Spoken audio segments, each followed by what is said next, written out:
First world war. इस lecture में हम फर्स्ट वर्ल्ड वार को मुकम्मल इन डिटेल कवर करेंगे। उसमें हम देखेंगे कि कौन कौन सी कंट्री सामने सामने हुई, कौन सी कंट्री ने कब वार को ज्वाइन किया और कब लेफ़्ट किया, किसका पलड़ा भारी रहा। हम ईयर बाय ईयर इसको एनालाइज करेंगे। लेकिन उससे पहले अगर आपने causes of first world war नहीं देखे तो उस पे एक मैंने लेक्चर अपलोड किया हुआ है, प्लीज़ आप पहले जाके कॉजेज़ को देखें ताकि आपके समझने का और फर्स्ट वर्ल्ड वार के जो इवेंट्स हो रहे हैं इनके बैकग्राउंड की आपको समझ आए। तो पहले आप उन कॉजेज़ को देखें और फिर इस फर्स्ट वर्ल्ड वार को समझें। तो चलें इस लेक्चर को शुरू करते हैं। इस बार में अब एक तरफ थी अलाइड पावर्स या इंटेंट पावर्स उनको कहते हैं, और दूसरी तरफ थी सेंट्रल पावर्स। अलाइड पावर्स में जो मेन पावर्स थी वो ब्रिटेन था, फ्रांस था, रशिया था और यूएसए था।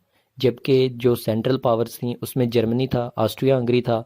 नवंबर 1914 में टर्की ने ज्वाइन किया सेंट्रल पावर्स को, और अक्टूबर 1950 में बल्गेरिया ने सेंट्रल पावर्स की तरफ से जंग में एंट्री मारी। अब इधर जो अलाइड फोर्सेस थी, अलाइड फोर्सेस में जो रशिया था वो दिसंबर 1917 में वार से निकल गया था, और जो इटली था उसने मई 1915 में वार को ज्वाइन किया था। उसके अलावा जो ब्रिटेन की एम्पायर जो थी बहुत बड़ी थी, उसमें जो छोटी छोटी उसकी स्टेट्स थी वो उन्होंने भी वार को ज्वाइन किया अलाइड पावर वाली साइड पे। तो अलाइड पावर जो थी उनका पलड़ा भारी था। इन इन इन नंबर्स आप कह सकते हैं कि इस साइड पे जो कंट्रीज़ थी वो ज़्यादा थी, लाइक सर्बिया, बेल्जियम, रोमानिया ने अगस्त 1916 में इनको ज्वाइन किया, और इस तरह जापान। तो न्यूजीलैंड और ऑस्ट्रिया कनाडा और इंडिया, ऑस्ट्रेलिया कनाडा और इंडिया जो कि ब्रिटेन की एम्पायर में इंक्लूडेड थे, उनकी तरफ से भी जो ट्रूप्स थे वो इस वार में अलाइड साइड पे लड़ते रहे। तो इनका पलड़ा इन नंबर्स जो था वो ज़्यादा भारी था। हम वर्ल्ड वार फर्स्ट को ईयर बाय ईयर कवर करेंगे कि हर साल में कौन कौन से मेन इवेंट्स होते रहे। तो हम शुरू करते हैं 1914 से। The western front. अब यहाँ पे वेस्टर्न फ्रंट जो है उसको आपने देखना है। सबसे पहले मैं आपको एक चीज़ बता दूं कि जब भी आप वॉर्स या कोई भी हिस्टोरिकल इवेंट के बारे में पढ़ रहे हों या कोई वीडियो देख रहे हो तो आपके पास मैप खुला होना चाहिए। तो अब अगर आप इस लेक्चर को सुन रहे हैं या देख रहे हैं तो आप मैप को खोलें और वहाँ पे जर्मनी की लोकेशन देखें। मैप आप खोलेंगे फर्स्ट वर्ल्ड वार वाला, अब वाला मैप नहीं, क्योंकि अब जो मैप है वो चेंज हो चुका है। तो फर्स्ट वर्ल्ड वार में जो मैप था वो आप निकालें, उसको खोलें और वहाँ पे आप जर्मनी की लोकेशन देखें। अब हम इस पूरे लेक्चर में जो डिस्कशन करेंगे लोकेशंस की, साइड्स की, तो वो जर्मनी के रेफरेंस से होगी। जर्मनी को हम सेंटर मानते हैं इस बार का। तो अब वेस्टर्न फ्रंट का मतलब है कि जर्मनी की वेस्ट साइड, और जब ईस्टर्न फ्रंट का मैं नाम लूँगा तो उसका मतलब होगा जर्मनी की ईस्ट साइड। तो जर्मनी जो है वो हमारा सेंटर है इस लेक्चर में। तो जर्मनी के रेफरेंस से पूरा पूरा पूरा के पूरे लेक्चर को आपको समझना होगा, और इसको अंडरस्टैंड करने के लिए आप मैप खोल लें। तो वेस्टर्न फ्रंट को हम डिस्कस करते हैं पहले with reference to Germany. West में जर्मन जो था वो शलीफन प्लान को एग्जीक्यूट करना चाह रहा था। शलीफन प्लान के मुताबिक जो जर्मनी का राइट विंग था उसको ये टास्क दिया गया था कि आप बेल्जियम को क्रॉस करते हुए जो ब्रिटेन की चैनल पोर्ट्स हैं उसको कैप्चर करेंगे, और फिर एक बड़े आर्क की सूरत में खुलते हुए आप वेस्ट और नॉर्थ वाली साइड पे ऊपर से घूम के फ्रेंच आर्मीज़ को नॉर्थ अटलांटिक जो ओशन है ऊपर से उसमें घूम के आप उसको बैक से कवर करेंगे। यानी कि एक तरह से ये इस शलीफन प्लान के थ्रू वो फ्रेंच आर्मीज़ को चारों तरफ से घेरना चाह रहे थे कि चैनल पोर्ट से घूम के ऊपर से वेस्ट और नॉर्थ साउथ वाली जो फ्रांस है उसके साउथ और वेस्ट वाली साइड पे जो है अटलांटिक ओशन है। तो उन्होंने कहा कि चैनल पोर्ट्स जो हैं वो ब्रिटेन की वो कवर करो, और उसके बाद वेस्ट और साउथ वाली साइड जो है अटलांटिक ओशन की वहाँ से पेरिस की आर्मीज़ को घेर लो। ये था शलीफन प्लान जो कि वेस्टर्न फ्रंट पे जर्मन्स एग्जीक्यूट करना चाह रहे थे। लेकिन ये प्लान मुकम्मल तौर पर फेल हो गया।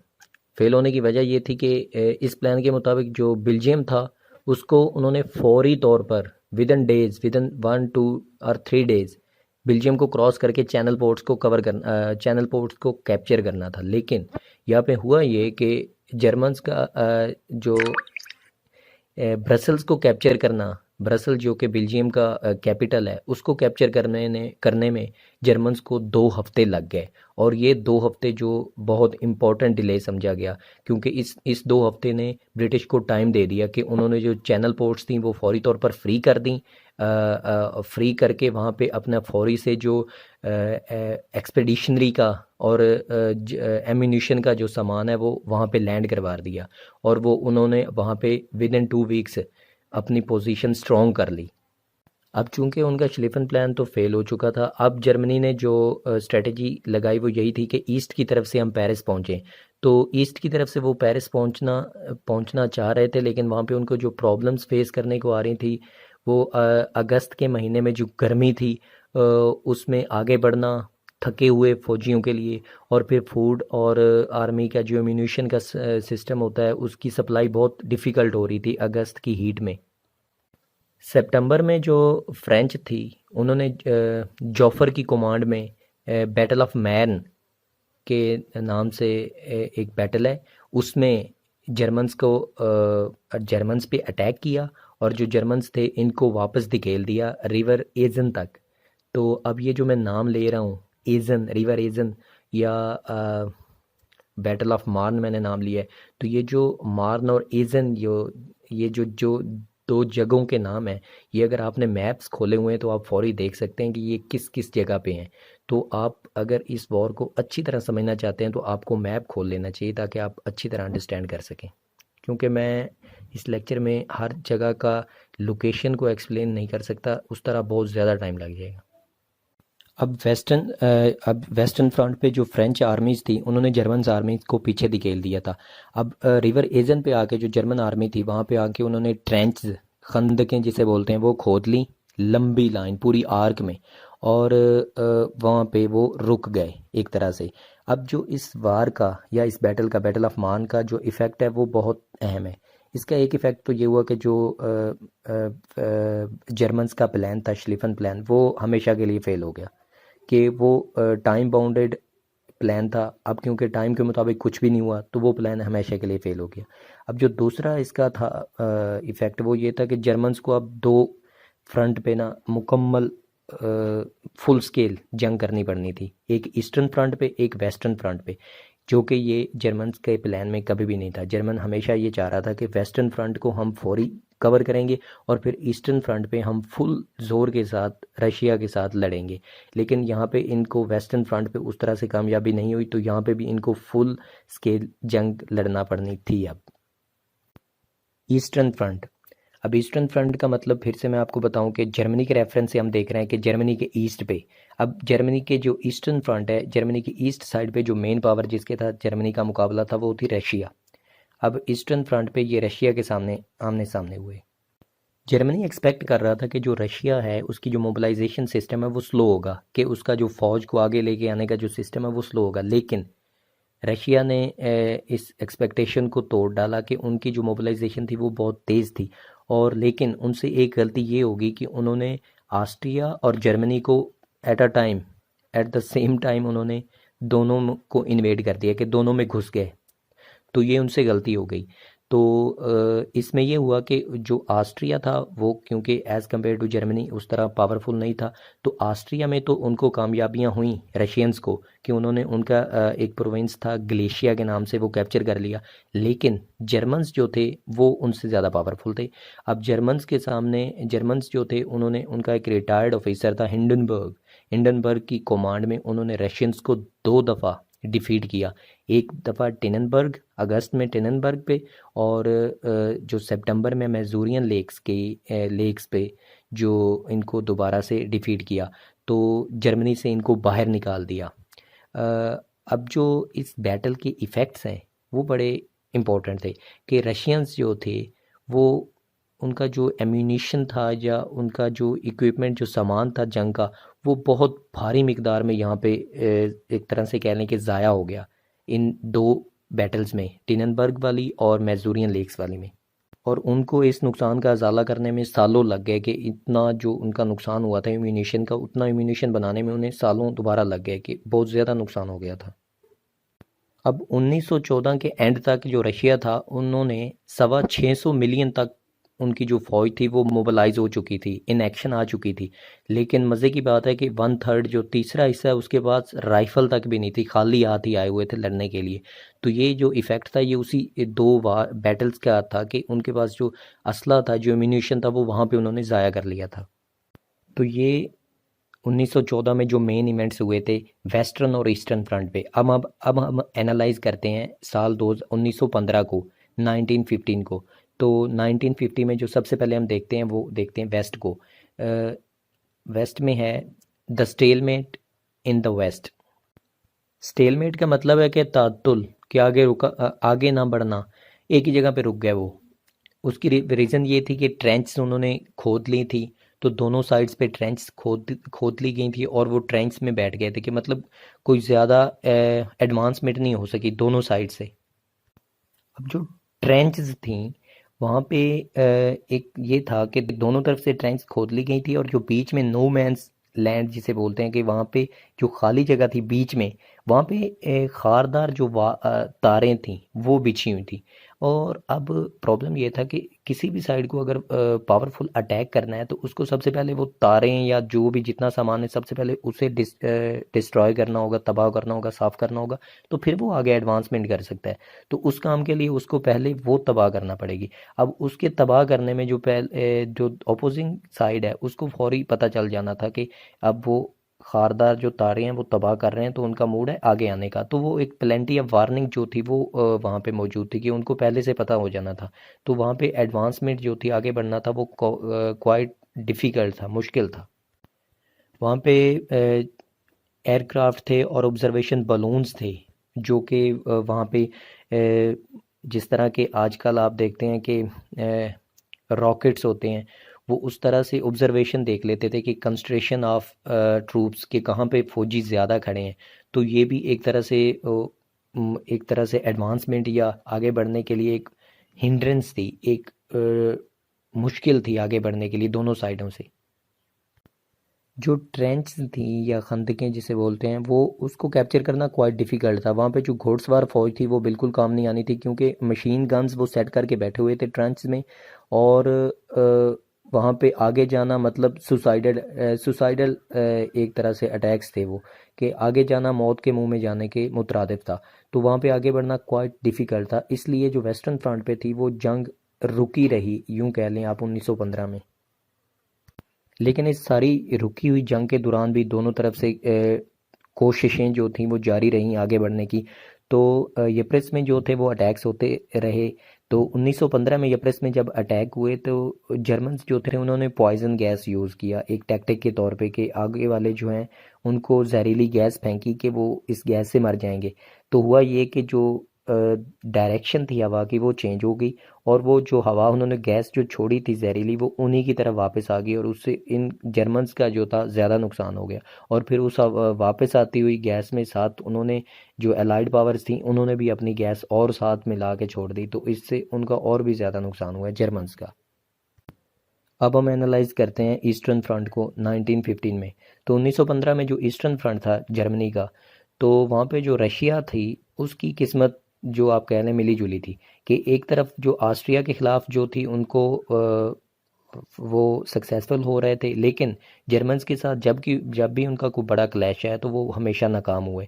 तो जर्मन्स जो थे वो उनके एडवांसमेंट बढ़ती जा रही थी और उन्होंने वारसा और पूरे का पूरा पोलैंड जो था उस पर कब्ज़ा कर चुके थे वो। अब टर्की जो था वो सेंट्रल पावर्स की तरफ से जंग में आ चुका था। तो उन्होंने जर्मनी को हेल्प करने के लिए क्या किया कि डार्डनल्स जो है एक वाटरवे है टर्की के पास, जो कि मेडिट्रेनियन सी और ब्लैक सी के दरमियान एक तरह का यूं कह लें कि लिंक है, रास्ता है। तो उन्होंने वहाँ पे ब्लॉकेड कर दिया, उसको रोक दिया। तो ये जो चीज़ थी ब्लॉकेड ऑफ डार्डनल्स, ये एक बड़ी प्रॉब्लम बन गई रशियंस के लिए जो कि पहले से ही जर्मन से हार रहे थे। अब डार्डनल्स के ब्लॉकेड को देखते हुए जो ब्रिटेन का जो लॉर्ड ऑफ एडमिरल्टी तब जो था विंस्टन चर्चिल, उसने आइडिया दिया गैलीपोली कैंपेन का। गैलीपोली कैंपेन एक बड़ी मशहूर कैंपेन है, समुद्री कैंपेन आप इसे कह सकते हैं। कि इसमें ये था कि आइडिया ये था कि जो टर्की के इस ब्लॉकेड को तोड़ते हुए हम जो हैं रशिया उसको ब्लैक सी के थ्रू एक तो उसका रास्ता क्लियर हो जाएगा, ब्लैक सी के थ्रू उसको एम्यूनेशन पहुंचा सकते हैं, जंग सामान जंग पहुंचा सकते हैं। और साथ में ये होगा कि वहाँ पे जो कंट्रीज़ हैं बल्गेरिया, ग्रीस और रोमानिया जो अभी तक जंग में नहीं आई, तो इस हमारी कामयाबी को देखते हुए वो भी जंग में आ जाएंगी हमारी साइड से। तो इस तरह से हम जो साउथ है ना, साउथ वाली साइड से हम ऑस्ट्रिया को अटैक कर सकेंगे। आइडिया ये था गैलीपोली कैंपेन के पीछे।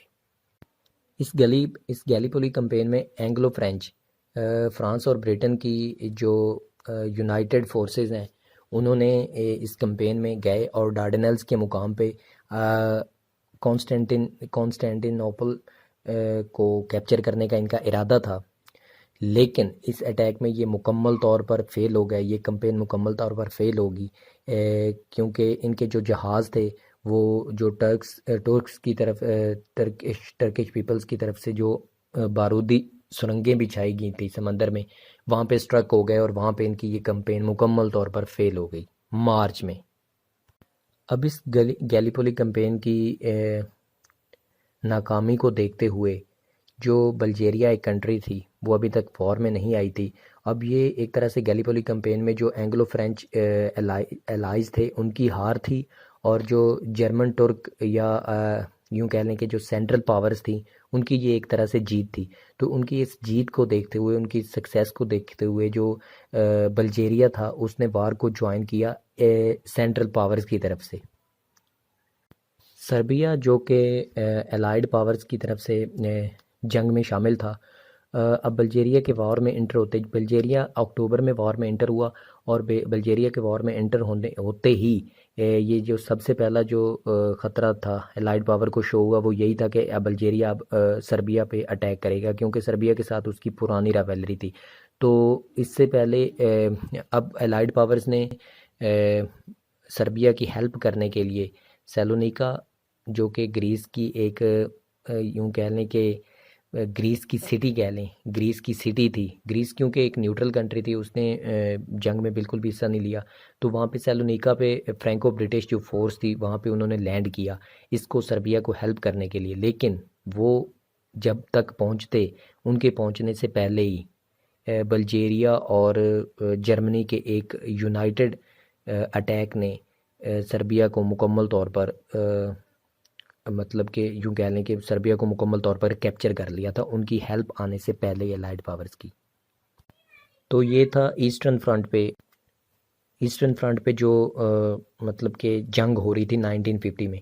अब 1915 में यहाँ पे एक और मेन इवेंट होता है मई में, कि मई में जो इटली है जो अभी तक वॉर में नहीं एंटर हुई थी वो एलाइड साइड से वॉर में एंट्री मारती है और ऑस्ट्रिया हंगरी पे वो वॉर डिक्लेयर कर देती है।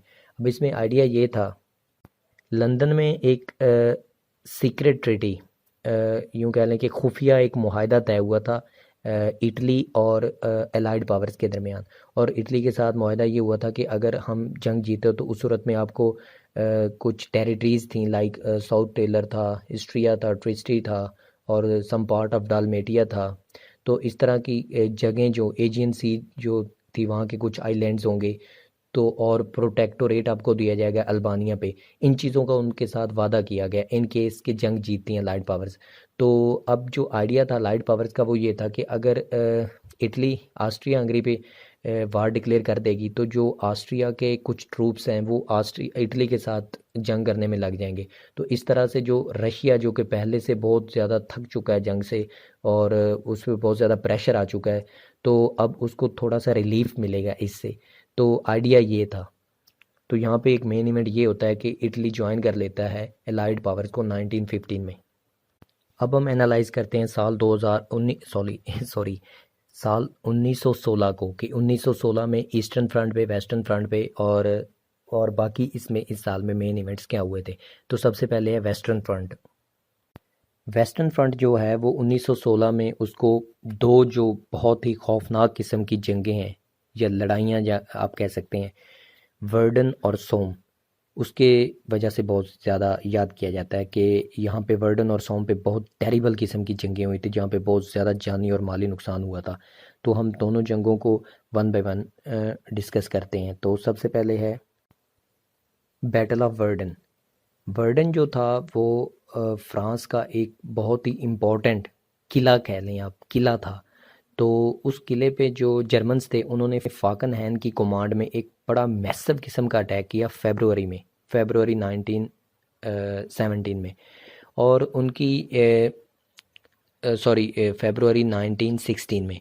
और उनकी जो उम्मीद थी इस अटैक से वो ये थी कि जो जितने भी फ्रेंच ट्रूप्स हैं ज़बरदस्त किस्म के वो इसकी डिफेंस में आएंगे और पूरे ज़ोर से लड़ेंगे और हम उनको यहीं पे उनको ख़त्म कर देंगे और इस तरह जो फ्रेंच को कैप्चर करने का जो जर्मनी का ख्वाब था वो पूरा हो जाएगा। लेकिन यहाँ पे जो फ्रेंच था उन्होंने बहुत ही बहादुरी से मुकाबला किया और उनका जो पिटेन की कमांड में उन्होंने मुकाबला किया और जून तक जर्मन्स जो थे वो इस अटैक को रोकने पे मजबूर कर दिया। उन्होंने इस तरह का आगे से डिफेंड किया।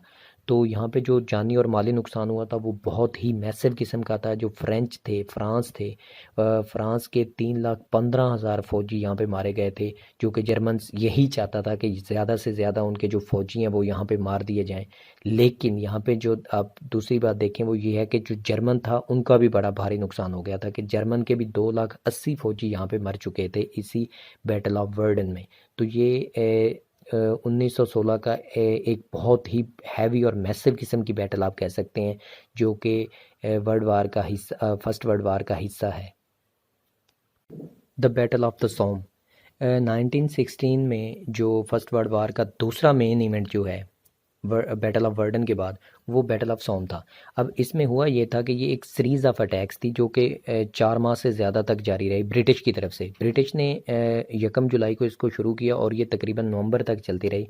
और इसका जो एम था वो ये था कि सबसे पहले तो जो फ्रेंच के साथ वर्डन के मुकाम पे जर्मन्स की जो जंग जारी थी या बैटल जारी थी वहाँ पे उनको थोड़ा सा प्रेशर रिलीफ देना फ्रेंच को, कि ताकि जो जर्मन्स हैं वहाँ पे कोई रीइंफोर्समेंट ना भेज सकें और वहाँ पे उनकी जो एम्यूनेशन है वो वहाँ पे ज़्यादा ना जाए। तो इनको एंगेज करने के लिए उन्होंने ये एक नया महाज खोला था ब्रिटिश ने। और दूसरा इसका जो एम था वो ये था कि जो ब्रिटिश हैं उनको फुली तौर पर हम ईस्टर्न फ्रंट पे लगा देते हैं और वेस्टर्न फ्रंट पे लगा देते हैं। और जो ईस्टर्न फ्रंट पे जो रशिया है जो कि पहले से बहुत ज़्यादा कमज़ोर हो चुका है वहाँ पे इनको मौका ना मिले कि ज़्यादा वहाँ पे वो अपनी फ़ौजें और भेज सकें या वहाँ पे एम्यूनिशन और भेज सकें। तो इनको इंगेज करने के लिए दोनों तरफ से बचा, एक तरफ से फ्रेंच को प्रेशर रिलीफ देने के लिए और दूसरी तरफ से रशिया को प्रेशर रिलीफ देने के लिए ब्रिटिश ने ये शुरू किया था अटैक्स का सिलसिला।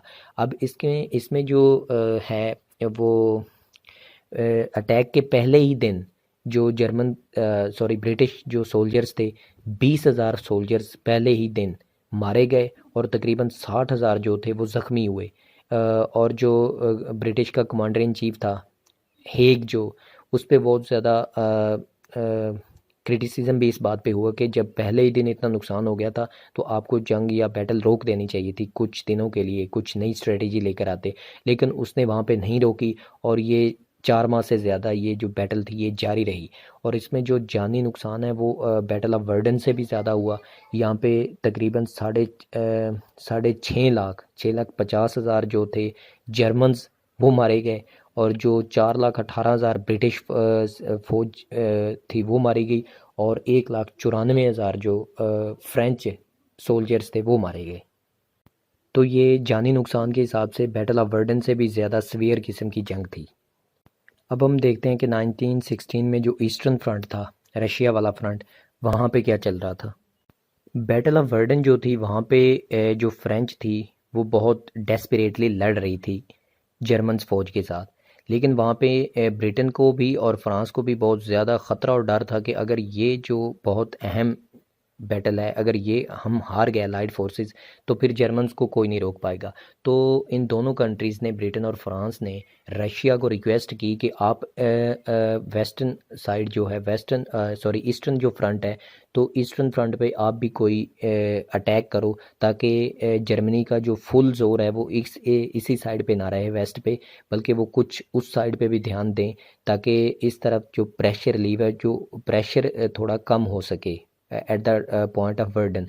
तो उस प्ली या उस रिक्वेस्ट की जो मद में रशिया ने 1916 जून 1960 में जो ब्रूसिल है उसकी कमांड में अटैक किया ऑस्ट्रिया पे। और ऑस्ट्रिया पे अटैक करने का उनका मकसद यही था कि जर्मन्स इस तरफ आएँ और उनका ध्यान जो वर्डन है उसकी तरफ से थोड़ा बटे। रशियंस इस जो अटैक में काफ़ी कामयाब रहे। उन्होंने तकरीबन 100 मील का जो इलाका है वो भी कवर कर लिया और तकरीबन 4 लाख जो कैदी थे वो बना लिए ऑस्ट्रियंस के। अब ईस्टर्न फ्रंट पे एक और इम्पॉर्टेंट जो वो वाक़या है वो ये होता है कि जो रोमानिया था, रोमानिया कंट्री है, उसने ऑस्ट्रिया को इन्वेड कर दिया, ऑस्ट्रिया में हमला कर दिया ऑस्ट्रिया पे अगस्त 1916 में। तो अब जो जर्मन्स थे वो फौरी तौर पर ऑस्ट्रिया की हेल्प करने के लिए आए और उन्होंने जो रोमानिया था वो पूरे का पूरा कैप्चर कर लिया और उसकी जो आटे और घी की सप्लाई थी उसको बंद कर दिया मुकम्मल तौर पर। तो ये इम्पोर्टेंट वाक़यात थे जो कि 1916 में हुए ड्यूरिंग द वार। अब हम देखते हैं कि समंदर में क्या चल रहा था, कि वार्स में जो ओशंस होते हैं, जो समंदर की बहरी जो लड़ाई होती है वो बहुत इम्पोर्टेंस की अहमियत की हामिल होती है। तो अब हम देखते हैं कि वार एट सी समंदर पे क्या जंग चल रही थी। द वार एट सी, समंदर में जो जंग थी वहाँ पे जो एलाइज पावर्स थी उनके जो एम्स थे नेवी के वो 3 तरह के थे। सबसे पहला जो उनका एम था कि एक मुकम्मल ब्लॉकेट जो था सेंट्रल पावर्स का वो करना था कि उनको मतलब कि सामान की जो सप्लाई थी उनकी वो बंद करनी थी ताकि वो सामान की कमी से ही मर जाएं। दूसरा जो मेन एम था अलाइड आर्मीज़ का या अलाइड नेवी का वो ये था कि जो ट्रेड रूट्स हैं ब्रिटेन और उसकी जो एम्पायर हैं लाइक न्यूजीलैंड था, इंडिया था, इनके दरमियान जो ट्रेड रूट्स हैं उनको ओपन रखा जाए ताकि जो अलाइड पावर्स हैं उनको जो सामान की सप्लाई है वो बंद ना हो। और तीसरा जो इनका मेन एम था वो ये था कि जो ब्रिटिश ट्रूप्स हैं उनके लिए रास्ते खुले रहें कि वो कहीं भी थ्रू चैनल पोर्ट्स वो कहीं भी अपना सामान एम्यूनिशन हो या खाने पीने का सामान हो ड्यूरिंग द वार वो पहुंचाते रहें थे। तो ये 3 जो मेन एम्स थे वो थे अलाइड नेवी को मिले हुए। और जो ब्रिटिश नेवी या अलाइड नेवी आप कह सकते हैं वो इन एम्स को पूरा करने में कामयाब रही कि उन्होंने ये ब्लॉकेड भी कर दिया सेंट्रल पावर्स का और अपने ट्रेड रूट्स ओपन भी रखे और साथ में जो अपने ट्रूप सप्लाई थी वो भी ओपन रखी। अब ब्रिटिश नेवी की जो ये कामयाबी थी उसके रिटेलिएशन में जो जर्मन्स थे उन्होंने माइंस और सबमरीन की तरफ अटैक किए कि एक उन्होंने बारूदी सुरंगें बिछानी शुरू कर दी समंदर में और दूसरा उनका सबमरीन था यू बोट के नाम से, उससे उन्होंने अटैक करने शुरू कर दिए। अब ये था कि जो पहले थे वो पैसेंजर शिपिंग जो हो रही थी उस पे पैसेंजर लाइनर्स पे जो जर्मन्स थे उन्होंने बिल्कुल भी रुकावट पैदा नहीं की, उनको जाने दिया। लेकिन बाद में उनको ये पता चला कि ये जो पैसेंजर शिपिंग हो रही थी एक्चुअली में यही एम्यूनेशन का सामान, यही सामान जंग लेके जा रहे थे और ब्रिटिश जो थे वो इनको पागल बना रहे थे। ब्रिटिश ये कर रहे थे कि जो न्यूट्रल फ्लैग्स होते थे वो पैसेंजर लाइनर्स पे लहराने होते थे ताकि आपको शो हो जाए कि ये पैसेंजर्स जा रहे हैं इस शिप में। ब्रिटिश के जो थे ब्रिटिश जो थे वो ये कर रहे थे कि असला उन पे लाद के जहाज़ों पे वहाँ पे जो फ्लैग्स थे वो न्यूट्रल वाले लगा देते थे कि ये जी हमारे तो पैसेंजर्स जा रहे हैं, लेकिन उनमें होता असला था। ये पता कब चला, जब अप्रैल 1950 में ब्रिटिश लाइनर जो एक पैसेंजर जहाज़ था ल्यूजिटानिया उसको यूँ कह लें कि टॉर्पेडो कहते हैं, आबी बम के बम से अटैक करके जर्मन्स ने उसको तबाह कर दिया। अब उसको जब वो तबाह हुआ तो वो एक्चुअली में सामान जंग से भरा हुआ था, लेकिन जर्मन्स उसको समझ रहे थे कि ये आम सवारियों से भरा हुआ है। अब ये जो पैसेंजर लाइनर ल्यूजिटानिया था इसका तबाह करना जर्मन्स के लिए बड़ा ख़तरनाक एक तरह से साबित हुआ। उसकी रीज़न ये थी कि इसमें जो 2000 बंदे मरे थे उनमें से 128 अमेरिकन्स थे। तो अब जो विल्सन था प्रेसिडेंट ऑफ अमेरिका उसने सोचना शुरू कर दिया कि अब यूएसए को भी वार में किसी ना किसी का साथ देना पड़ेगा, क्योंकि अगर वो इस तरह नहीं करेगा तो उनका जो ट्रेड रूट्स हैं उन पे काफ़ी ज़्यादा डिस्टरबेंस हो रही थी, क्योंकि अब जंग का ज़्यादातर जो मोड था वो नेवीज़ पे आ चुका था। तो इनको यूएसए को बहुत ज़्यादा प्रॉब्लम हो रही थी। तो अब यूएसए ने सोचना शुरू कर दिया कि जंग में किसी ना किसी साइड को ज्वाइन करना पड़ेगा। तो बाद में उन्होंने फिर अलाइड पावर्स को ज्वाइन कर लिया। द बैटल ऑफ जटलैंड 31 मई 1916। अब जो 1916 में ये सबसे अहम इवेंट माना जाता है नेवी का, कि इससे पहले नेवी में या समंदर में जितनी भी जंग हो रही थी वो सिर्फ छोटे छोटे हमले थे, लेकिन ये पहली दफ़ा हुआ था कि जो मेन बैटल फ्लीट्स थे दोनों तरफ के वो आमने सामने हुए और मुकम्मल तौर पर इंगेज हुए। जर्मन्स का जो एडमिरल वॉन शीर था उसने कोशिश की कि ब्रिटिश को यहाँ पे बहुत ज़्यादा नुकसान देना चाहिए, क्योंकि उसको उसकी कैलकुलेशन ये थी कि ब्रिटिश के पास जो अभी फ्लीट है उसमें जो शिप्स हैं वो कम है, बैटल शिप्स जो हैं वो कम है। तो वो नंबरिंग की गेम खेल रहा था, न्यूमेरिकल सुपीरियॉरिटी जो थी उसके पास, उसको यूज़ करते हुए उसने कहा कि इनको ज़्यादा से ज़्यादा नुकसान किया जाए। तो उसने अपनी बेस से अटैक करने शुरू कर दिए, लेकिन हुआ ये कि जब बैटल शुरू हुई तो जो फ्लीट था ब्रिटिश का, उसको और शिप्स ने ज्वाइन कर लिया, तो वो नंबर में इनसे ऊपर हो गए। तो फिर जो जर्मन एडमिरल वॉन शीर था उसने सोचना शुरू कर दिया कि अब इसको रोक दिया जाए। तो इस तरह से ये फिर बैटल रुक गई। लेकिन इस बैटल ये कोई फैसला कुन जंग नहीं थी, या फैसला कुन बैटल आप इसे नहीं कह सकते। तो क्योंकि ये एक तरह से झड़प थी। तो इसमें आप कह सकते हैं कि जो जर्मन्स था उनकी पलड़ा भारी रहा, क्योंकि उनके जो थे सिर्फ 11 शिप्स तबाह हुए थे और उसके मुकाबले में जो ब्रिटेन्स थे उनके 14 तबाह हुए थे। तो इस तरह से वो उनका पलड़ा भारी रहा कि उनका नुकसान कम हुआ। लेकिन इन रियलिटी आप कह सकते हैं कि ये जर्मन्स की शिकस्त थी, क्योंकि जर्मन्स की एक बहुत ही डेस्परेट किस्म की और आखिरी जिसे कहते हैं वो कोशिश थी कि ब्रिटिश की जो नेवी पावर है उसको यहाँ पे डिस्ट्रॉय कर दिया जाए। लेकिन जर्मन्स ने अपनी फुल पावर लगाते हुए भी ब्रिटिश का वो कुछ नहीं बिगाड़ पाए। तो इस तरह से आप कह सकते हैं कि ब्रिटिश की ये कामयाबी थी। और ब्रिटिश की ये कामयाबी इस तरह से थी कि नुकसान गो के उनका ज़्यादा हो गया था, लेकिन कामयाबी इस तरह थी कि उनकी जो कंट्रोल था उनके पास, समंदरी कंट्रोल, वो उसी तरह उनके पास रहा। और जो जर्मन्स थे वो कील के मुकाम पे, KIEL कील एक मुकाम है, आप दे सकते हैं उसको गूगल पे। वहाँ पे उनको वो बाउंड करके रख दिया। तो जर्मन्स वहाँ पे फंसे रहे। तो ब्रिटिश का जो कंट्रोल था, जो ब्लॉकेड था, वो उसी तरह चलता रहा। और यूँ आप कह सकते हैं कि ब्रिटिश अपने आप के सर्वाइवल में जो है वो कामयाब रहे, कि उनका कंट्रोल उनसे छीना नहीं गया। अनरेस्ट्रिक्टेड सबमरीन वारफेयर बिगेन जनवरी 1917। 1916 के एंड तक जो रिस्ट्रिक्शंस थी कि पैसेंजर लाइनर्स जो हैं उनको आप नहीं छेड़ सकते, या जो न्यूट्रल शिप्स जा रहे हैं उनको आप कुछ नहीं कहेंगे, उनको फॉलो करते रहे ये लोग ड्यूरिंग द वॉर। लेकिन 1917 के शुरू में ही, जनवरी में ही, जो जर्मनी थी वो, क्योंकि यू बोट्स के नाम से सबमरीन प्रोटेक्शन उनकी जारी थी, तो उन्होंने फ़ैसला किया कि अब जो अटलांटिक ओशन में जितने भी दुश्मन के जितने भी मर्चेंट शिप्स हैं या बैटल शिप्स हैं, या जितने भी उनके शिप्स हैं चाहे वो न्यूट्रल हों, उन सबको हम अटलांटिक ओशन में डुबो देंगे, कि तबाह कर देंगे। और उनका ये जो फ़ैसला था वो एक तरह से मिसकैलकुलेट था। मिसकैलकुलेट इस तरह था कि उनको भी मालूम था कि अगर ये स्टेप उन्होंने लिया कि न्यूट्रल शिप्स को भी तबाह करने का, तो बहुत ज़्यादा चांसेस हैं कि यूएसए जो अभी तक वार में नहीं आया तो वो वार में आ जाए एलाइड साइड से।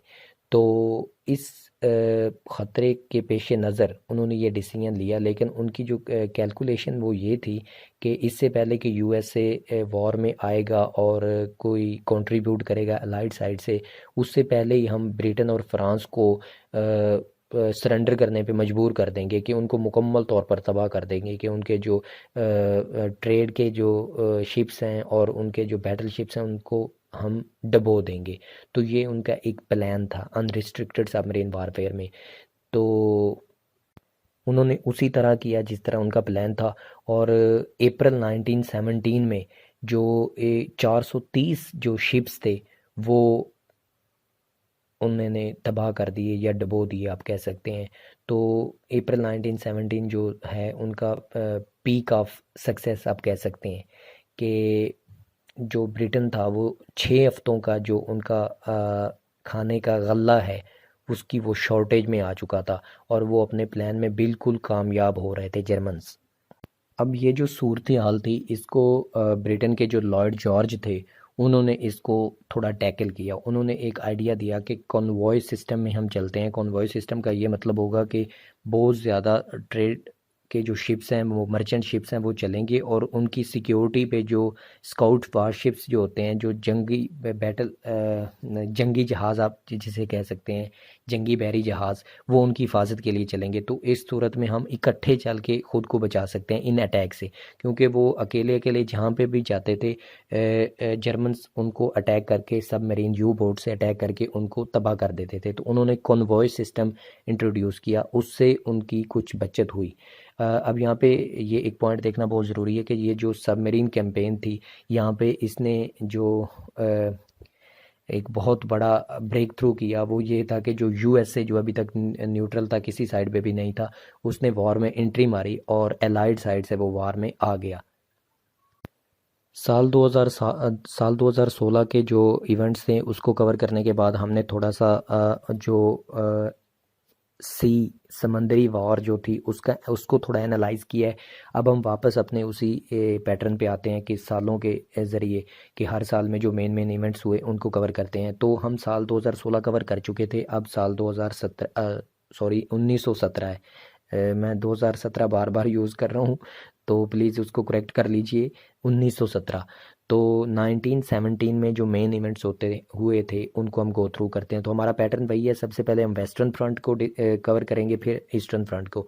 तो वेस्टर्न फ्रंट जो था साल 2017 को आप कह सकते हैं कि ये एलाइड फेलियर का एक साल था कि इसमें एलाइड पावर्स फिर से फेल हो रही थी कि इसमें उनको कोई ख़ास कामयाबी हासिल नहीं हुई। तो पहला जो इसमें मेन इवेंट है वो फ्रांस का अटैक है। फ्रांस ने नेवल की कमांड में एक बहुत ही हैवी किस्म का एक मैसिव किस्म का अटैक किया शैम्पेन में, जो कि एक मुकम्मल नाकामी साबित हुआ और उसमें जो म्यूटनी थी बगावत हुई फ़ौज में, फ्रांस की फ़ौज में। और वो एक तरह से एक नाकामी थी फ्रांसी हमले की। तो सबसे पहले अलाइड फोर्सेस को जो पहला 1917 का जो झटका लगा वो ये था इस म्यूटनी का।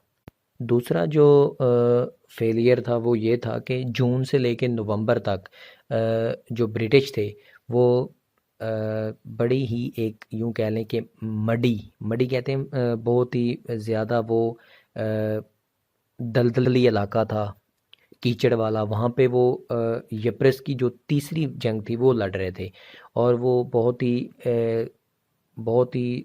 यूं कह लें कि गंभीर किस्म की सूरत हाल थी और उसमें उनकी जो कैजुअलिटीज़ थी वो बहुत ज़्यादा थी। 3,24,000 फौजी जो थे वो ब्रिटिश के मारे जा चुके थे, जबकि जर्मन्स के सिर्फ 2 लाख मारे गए थे। तो यहाँ पे उनकी जो कैजुअलिटीज़ थी वो बहुत ज़्यादा थी जर्मन्स के मुकाबले में। तो ये दूसरा सेटबैक था अलाइड पावर्स को। लेकिन यहाँ पे जो सबसे इम्पोर्टेंट इवेंट या बैटल आप कह सकते हैं वो है बैटल ऑफ कैम्ब्राई। बैटल ऑफ कैम्ब्राई में ये हुआ था कि यहाँ पे एक नया एक्सपीरियंस हुआ था। पहले ये समझा जाता था कि जो ट्रेंच लाइन है उसको बिल्कुल भी कोई नहीं तोड़ सकता और ट्रेंच जो है वो एंड ऑफ द यूँ कह लें एडवांसमेंट है कि उससे आगे आप नहीं जा सकते। लेकिन बैटल ऑफ कैम्ब्राई में उन्होंने जो टेक्निक यूज़ की ब्रिटिश ने वो ये थी कि उन्होंने 381 टैंक्स लिए जो कि अच्छी तरह एम्यूनेशन से फिल थे। तो उनसे उन्होंने एक मैसिव अटैक किया जो जर्मन लाइन थी ट्रेंच लाइन पे उस पे, और उसमें उनको काफ़ी कामयाबी हुई और उन्होंने ट्रेंच लाइन को तोड़ दिया, एक तरह से अबूर कर लिया। तो गो के वो वहाँ पे बहुत ज़्यादा कामयाबी हासिल नहीं कर पाए, वो सिर्फ थोड़ा सा एक थोड़ी सी एडवांसमेंट थी। लेकिन यहाँ पे इस जो अटैक का है जो यूँ कह लें एक एक्सपीरियंस था उसका उनको बहुत ज़्यादा फ़ायदा हुआ।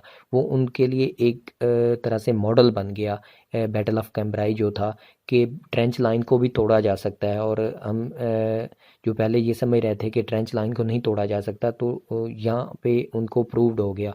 और ये इनकी जो ट्रिक थी या जो टैक्टिक उन्होंने यूज़ किया था, वो उनका जो 1918 में एक बहुत बड़ा अलाइड अटैक होना था, उसमें बहुत ज़्यादा वो हेल्पफुल साबित हुआ। एज अ मॉडल उनको उसको यूज़ किया उन्होंने। अब हम देखते हैं ईस्टर्न फ्रंट पे क्या चल रहा था 1917 में। जैसे कि मैंने पहले कहा है कि 1917 जो साल था वो एलाइड जो फोर्सेस थी उनके लिए एक नाकामी का साल साबित हुआ था। और इसमें ईस्टर्न साइड पे उनको जो नाकामी हुई वो ये थी कि जो रशिया था, जो लड़ रहा था पहले, कुछ ना कुछ तो कर रहा था, अब वो भी वॉर से विड्रॉ कर लिया उसने दिसंबर 1917 में। तो अब रशिया के विड्रॉ करने की बहुत ज़्यादा वजूहत हैं, उस पर एक मुकम्मल मैं वीडियो बनाऊंगा, लेकिन उसकी जो थोड़ा सा है वो मैं आपको बता देता हूँ कि वहाँ पे एक तो रशिया की जो एम्यूनिशन की जो सप्लाई थी वो बहुत कम हो गई थी, और ट्रांसपोर्ट की प्रॉब्लम्स थी, कम्युनिकेशन की प्रॉब्लम्स थी, और सबसे जो बड़ा रीज़न था वो लीडरशिप की प्रॉब्लम होगी कि उनके रशिया के अंदर ही कुछ रेवोल्यूशंस चल रही थी। बोल्शिविक्स जो थे, जिनको आप कम्युनिस्ट के नाम से जानते हैं, उनकी तरफ से एक न्यू रेवोल्यूशन आ गई। और नवंबर में जो बोल्शिविक्स थे वो इन पावर हो गए थे, रशिया में उनकी हुकूमत हो गई थी। तो उन्होंने जो पहला डिसीजन लिया वो यही था कि वो उन्होंने वार से विड्रॉ कर लिया। तो जो यूं कह लें कि अब दिसंबर 1917 में ईस्टर्न फ्रंट जो था जर्मनी के लिए वो बंद हो गया। अब उनका जो मुकम्मल जोर था वो वेस्टर्न फ्रंट पे आ गया 1918 में। 1917 में जो एक और इम्पोर्टेंट इवेंट हुआ वो ये था कि रशिया यूएसए ने अलाइड पावर्स को ज्वाइन कर लिया, वार में एंट्री लगा ली। अब जो था वो ये यूएसए की जो एंट्री के रीज़न बताई जाती, वो सबसे मेन रीज़न जो है वो एक बताई जाती है कि जर्मन की जो यू बोट कंपेन थी, सबमरीन यू बोट कंपेन, जिससे उन्होंने उनकी न्यूट्रल शिप्स को तबाह किया था, एक तो वो रीज़न थी यूएसए की एंट्री की वार में। और दूसरी जो रीज़न है वो ये बताई जाती है कि जर्मनी जो था वो मैक्सिको के साथ एक यूं कह लें कि सीक्रेट ट्रीटी साइन कर रहा था कि आप मैक्सिको को वो भड़का रहा था कि आप यूएसए पे हमला करें, और इन केस ऑफ विनिंग हम आपको टेक्सास और न्यू मैक्सिको और एरिज़ोना की जो स्टेट्स हैं अमेरिका की, हम वो आपको देंगे यूएसए की। तो ये दो रीज़न्स थी अमेरिका की जंग में आने की। और जो अमेरिका की जंग में, पहले जंग में वो क्यों नहीं आ रहा था, उसकी रीज़न ये है कि जो रशिया था वो एक अरिस्टोक्रेट था, और वहाँ पे जो ज़ार उनका है, इम्पीरियर या अरिस्टोक्रेट लीडर आप कह सकते हैं, वो यूएसए को बिल्कुल नहीं पसंद था कि एक अरिस्टोक्रेटिक कंट्री के साथ चले, क्योंकि यूएसए एक डेमोक्रेसी को सपोर्ट करने वाली कंट्री थी, तो वो रशिया के साथ मिलके काम नहीं कर सकती थी इन केस ऑफ वार। तो अब क्योंकि जो रशियंस थे वो वार से निकल गए या निकलना चाह रहे थे, और अब एंट्री यूएसए के लिए जो एंट्री थी वो कोई डिफ़िकल्ट नहीं थी। तो जो मार्च रेवोल्यूशन था उसने जो ज़ार का सिस्टम था वो एंड कर दिया था, रशियन मोनार्क जो था उसको उतार दिया था, या उसकी जो पावर थी उससे छीन ली थी। तो अब वो उसमें ऑटोक्रेटिक जो रूह थी रशिया की वो नहीं रही। तो अब यूएसए जो था उसने रशिया के साथ मिल के काम करने में कोई हिचकिचाहट महसूस नहीं की। जो रशिया यूएसए की जो एंट्री थी वो कोई इतनी स्पीडी नहीं थी, क्योंकि 1917 में जो उनकी सिर्फ एक डिवीजन जो थी वो एक्शन में थी, लेकिन बाय द मिड ऑफ 1918 उनके तकरीबन 500,000 जो सोल्जर्स थे वो इन एक्टिव फॉर्म जो वार में आ चुके थे। अब हम देखते हैं और एनालाइज करते हैं 1918 को। ये फाइनल ईयर ऑफ वार है, यहाँ पे जो एलाइड पावर्स हैं उनकी विनिंग हो रही है। तो सबसे पहले हम देखते हैं जर्मन स्प्रिंग ऑफेंसिव, जो 1918 में जर्मन ने यूं कह लें कि आखिरी आखिरी जो हरबा था वो आजमाया, उसे बोलते हैं स्प्रिंग ऑफेंसिव। स्प्रिंग ऑफेंसिव जो था वो जर्मन्स की तरफ से आखिरी कोशिश थी। ल्यूडेनडॉर्फ जो था उनका कमांडर था इस ऑफेंस में, और उनकी जो कोशिश यही थी कि आखिरी पावरफुल हमला किया जाए अब यहाँ पे, और फ्रांस पे मुकम्मल जो है कब्ज़ा कर लिया जाए। तो अब क्योंकि उनका जो ईस्टर्न फ्रंट था वो मुकम्मल तौर पर ख़ाली हो चुका था, वहाँ पे जंग ख़त्म हो चुकी थी रशिया के साथ। अब वहाँ से जो ईस्टर्न ट्रूप्स थे और जो वेस्ट पे पहले मौजूद थे, इन सब ट्रूप्स को मिला के ल्यूडेनडॉर्फ ने एक बड़ा ही पावरफुल किस्म का हमला किया। और ये हमला जो है वो सोम के मुकाम पे शुरू हुआ मार्च में। और ये जो बड़ा ही पावरफुल और कामयाब रहा। और मई के एंड तक ये जो लोग थे ये सिर्फ 40 किलोमीटर जो फासला है वो पेरिस से दूर थे।